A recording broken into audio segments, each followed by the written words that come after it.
All right, so the first thing we're going to need to do is take these plastics off. There are 2 screws lower, 2 screws upper. Pop those off. The only thing you need to remember is the bottom one has that rubber washer. So when you take the last one out, you want to keep your front ones separate from the rear ones. Just make sure you have a hand on that because it will fall off. Don't ask me how I know that. So once you get the front one off, there's going to be 2 Allen heads. These are 5mm, by the way, all of them. And you're going to loosen this up and take this off and one on the other side.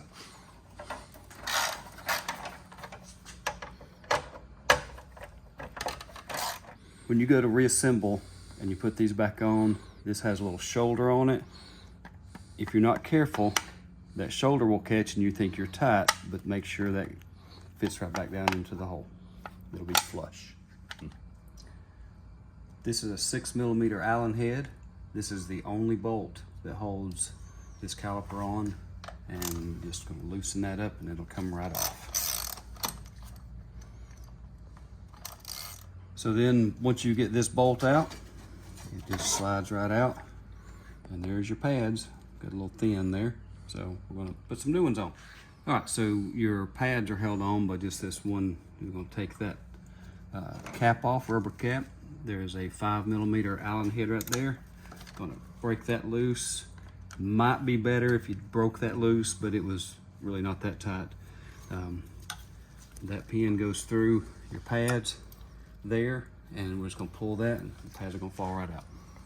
So when you get this loose, this pin's gonna come loose, and when you get that wiggled out of there and a little tight, these pads are gonna fall right out. About time for new ones. So what I like to do is make sure we clean this up, get all the old road grime off there, get a little caliper grease on that, and then on the other end that goes up in, so you have a little more lubrication. It works a little bit better.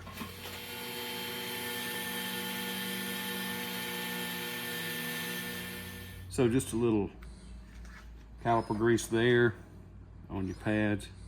Doesn't really need that much, but I just like to have things where they'll slide properly.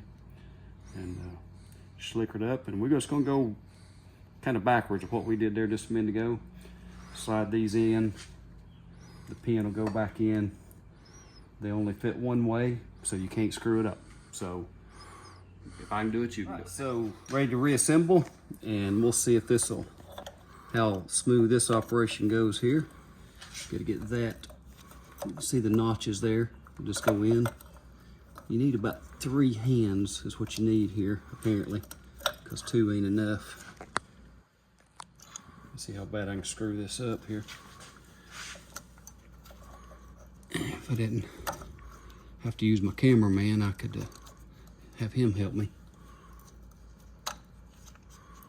Huh. I actually went back in there. There you go. That's all there is to it. So when you have your old worn out pads, you want to make sure you expand your pistons back into your calipers so that when you slide this on, it just slides up on there.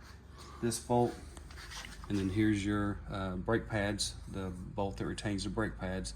And then this here, and you're gonna latch them back down, and that's all there is to it. This other side would be exactly the same. The difference is they're gonna make you work a little harder, and there's 2 12mm bolts that holds this caliper on, but everything else is the same. Here's your rubber grommet that covers that 5mm Allen head. But same process over here, except for 2 12mm. You're gonna need a 12mm socket, and it's about as simple as you can make it. So that's it. It's back together. We got the plastics on it. Everything's tightened down. New pads over here. The left side pads will wear out a little quicker than the right sides because of the balance braking that they have. So if you like these short and quick videos, we're going to do another short and quick one. We're going to change oil. Both maintenance items need to be done, so that'll be a new video, short and sweet. See you next time.